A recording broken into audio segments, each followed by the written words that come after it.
In this video, we are going to talk about burning mouth syndrome.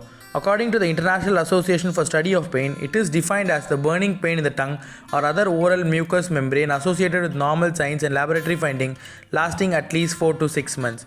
It is very commonly seen in women after menopause, and another important characteristic is resistant to treatment, which is why it is one of the most challenging conditions to treat. It is classified depending upon the onset of the symptoms. In type 1, pain increases during the daytime. In type 2, pain remains constantly throughout the day. In type 3, pain appears intermittently with pain-free periods. The etiopathogenesis is complex and multifactorial. Recent dates have shown that it could be a small fiber neuropathy in the tongue or other oral mucosa. Other findings suggest that peripheral neuropathic conditions of the trigeminal nerve, taste nerve, and chorotympanic nerve must also be a reason. Histopathological studies have shown an overexpression of certain receptors of pain, like TRPV1. Other investigators found significant alteration of gray matter volume. It is proposed that central sensitization is one of the major factors that play a role in burning mouth syndrome.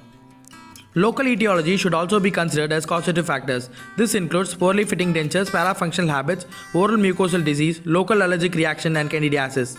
Other systemic factors such as anemia, diabetic, xerostomia, nutritional deficiencies are possible causative factors. Pain associated with burning mouth syndrome is usually thought to be of psychogenic origin. There is a correlation between anxiety and depression in such patients.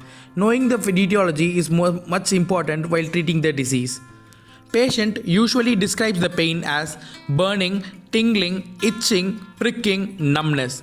The primary location is the tongue, usually the anterior two-third. Other region like anterior hard palate, mucosal aspect of lips, and mandibular alveolar region are also affected. Usually more than one site is involved. It is mostly bilateral and symmetrical in nature. In burning mouth syndrome, the pain does not follow the anatomic distribution of peripheral sensory nerve.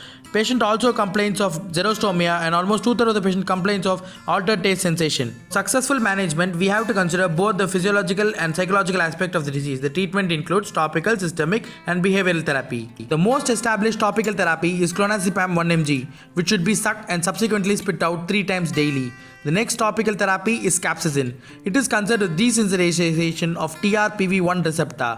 It is available as rinse or gel applied to the dorsal aspect of the tongue. Another option being lower level laser therapy. Systemic medication include clonazepam and gabapentin. Lastly, behavior therapy is also recommended as it is found to be effective. Thus, the overall management must consider this component as well. Thank you.